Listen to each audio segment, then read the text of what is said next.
don't you see? There's a world out there waiting to see you. Open your eyes. Hey everybody, I just saw Dr. Fortino last night and I lost another 5 pounds. You wanna know how I celebrated? No pancakes, no alcohol, no tequila, no beer. What did I do? I went for a walk with my buddies. My personal trainers. They get me up out of bed when they want to. When I want to work out at around 5 a.m. or at least go outside and do their business. But yes, this is how we celebrated hitting 205 pounds yesterday. Yeah, we like to walk around the neighborhood and come up this way towards Raccoon Creek. But always got to be careful around here because you see some geese over there. Some geese. I said geese, not geeks. You always got to be careful when you're walking near geese because they can become aggressive when you get close to their young or their stash of heroin. One of the two, I'm not sure. It was a pretty cool feeling hitting 205 pounds yesterday. I had been trying another system of intermittent fasting. I saw something on Instagram the other day. It was by this guy. He said that, you know, you should try to wait throughout the day and eat around 6 o'clock. No breakfast, no lunch. No. Because? Well, because it's clear, based on thousands of years of human existence, that eating less is, if it's not starvation or malnutrition, it's good for you. Because why? What does it do? So we didn't know why it was good for you. We thought that it was slowing down metabolism, but it's not the case. What's happening is it's turning on, when I'm not eating, or if you choose not to eat for a meal or two, you're turning on the body's defenses against aging. You don't have to hurt yourself, but you put your body in a kind of a scared state. Oh my goodness, I could die if this continues. And then they turn on these defenses against aging. Try to eat once or twice a day and fill up your stomach, keep your stomach full by drinking a lot of water, tea, coffee. So I tried that and I think it really did a pretty good number. I had been stagnant the week before. I was stuck at 200 on August 12th. So I wanted to give this guy a shot and I think it really helped out. It really gave me a push of losing 5 pounds and it made me really take a moment to think about what it's like when we lose this kind of weight, the kind of effort that we have to put forth to lose weight. I mean, you think about it, what, you get a bag of Doritos, does it take you like 10 minutes to eat? How many hundreds of calories does it give you? And bad calories that aren't good. And then you think about the chemicals they put into it. You know, if you look at the nutritional facts, the nutritional guide of a bag of Doritos, it doesn't give you anything good. It's just like a bunch of negative calories. And whatever they put in there makes you want more. It doesn't fill you. It makes you want to keep eating. So I know that a lot of the issues with obesity for many people is this relentless desire to eat. I know that's what I have, and there are many times when it's hard not to eat.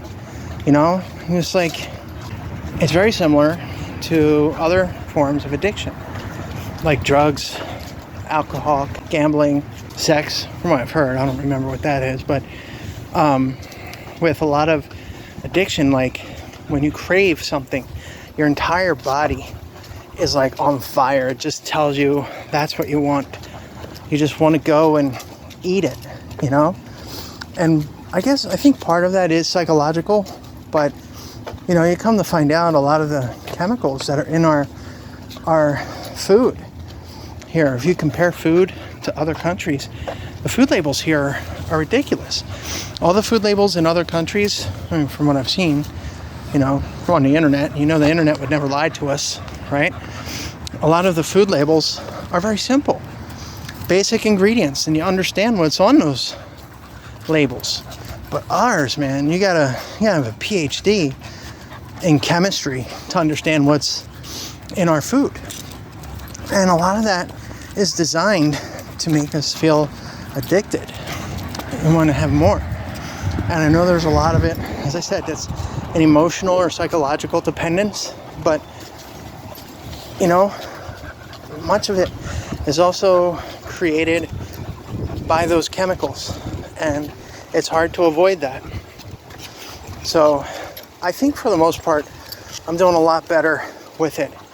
But oh my God, yesterday it was hard. I was driving home from the gym. I had swum about an hour and I walked a little while and I felt really good. And I didn't really feel tired, but I had that feeling, that strong craving that I needed to go get some breakfast.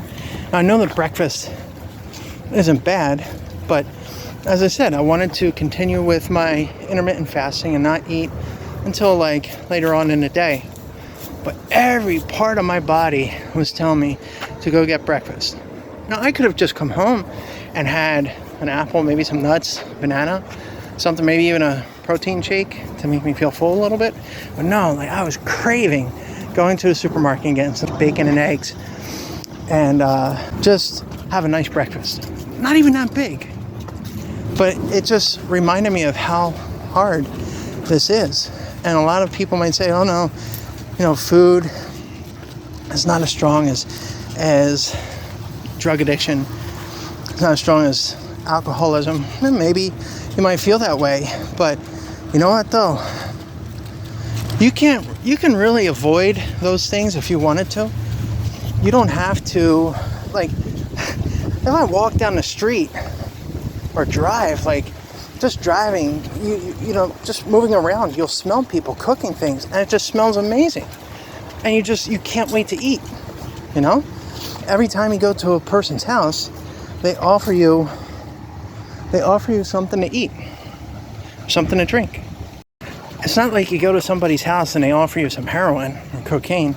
Well, I mean, maybe, you know, and if that's the case, then you know, maybe we're just raised differently. I guess maybe my friends aren't as cool as yours.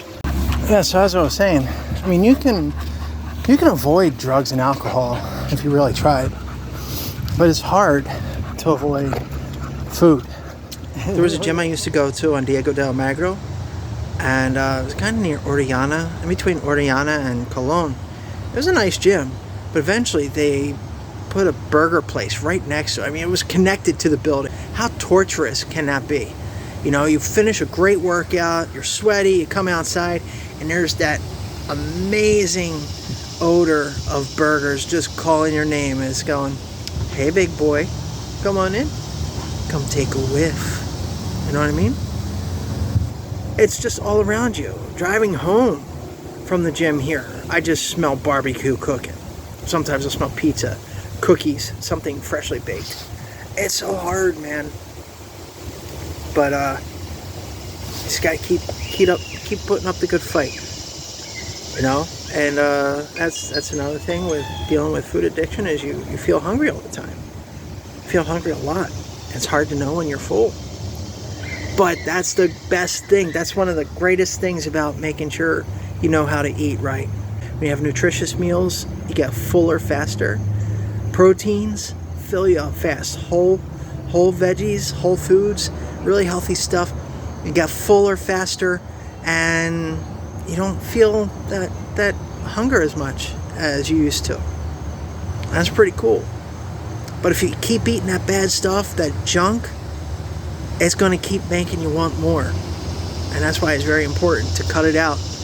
And as the doc said in our last video, talking about cheat days, that's why it's really important to avoid those cheat days, because those things that you'll eat, they will keep giving you those strong sensations, those desires, where you want to just eat the most amazing things that you used to love and worship.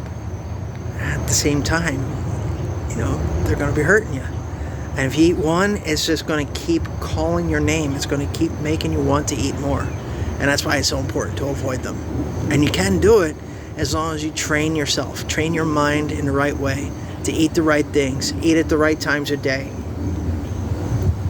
get active, be occupied, don't give in to temptation. Don't you do it! Don't do it. It's all around you. And if you're tempted, come back to this video and look at me. I've lost 205 pounds and I still got a long way to go. I'm still chunky. Still got this gut, this spare tire around my gut. But it's going away. It's disappearing, man. You know, I talk about my small victories. Yesterday, after I swam at the Riverwinds, I threw out one of my pairs of shorts. One of my swim trunks. It was too big on me. It's, you know, every time I swam, they were starting to slide off, you know, and I don't need my shorts coming undone in the pool and having everybody see my bait and tackle. You know what I mean? Yeah, don't want to do that. So got rid of them, and now I'm starting to wear those like tighter swim trunks. They're not exactly Speedos. Speedo, I still got a while before I get to you. I wouldn't look good in a pair of Speedos right now, but the trunks that I got now, I'm going to be swimming pretty well. I'm interested in seeing how fast I'm able to swim, how many laps I'm able to swim now in an hour. And every time I do gorilla rows, every time I look down, I see my gut is disappearing. I mean, it's hard. You can't really tell it when I'm sitting down like this, and I feel it really sucks when I look down and I see it. But it is going away. It is getting smaller. I do feel that, and that's another small victory. So these small victories, and every time that you have a choice to eat something bad, and you go the other way, you go home, you make something healthy at home, or instead of going for that brownie, you go for that apple, you go for the pecans. Those are victories, man. Collect the stars, run home, and enjoy your day. That's what it's all about. So yeah, that's just about all for today. I wanted to catch up with you guys. I'm going to be doing more stuff now. I got a pretty cool camera. I'm just kind of figuring out how to use it. I got a microphone now, so hopefully that'll help you guys hear me and the doc a little better when we talk. But tell me what you think about that. I mean, food is it is very addictive. I swear, I think it's more addictive than alcohol and drugs, and nicotine, cigarettes, just because of its availability. How it's all around you. It's easy to access. It's cheap. Well, it can be cheap. It's not always cheap, but it can be cheap. But what do you think about that? Do you agree that food is more addictive than those things? Tell me what you think in the comments section. Okay? But that's just about all for today. Thank you very much for coming around. And if you have a chance, tell me, how did you overcome your battle? How did you fight your battle to get over that? How did you control your urges, your cravings? Thank you very much for coming along. I appreciate you. And I hope to hear from you. Please keep coming back. I'm going to be doing some really cool content. I'm telling you, I got some great ideas. And now I got the determination, the belief in myself that there's nothing that's going to stop me. So keep coming back. I appreciate you guys. Carpe diem, my friends. Ciao, ciao. Open your eyes, why don't you see? There's a world out there waiting to see you. Open your eyes.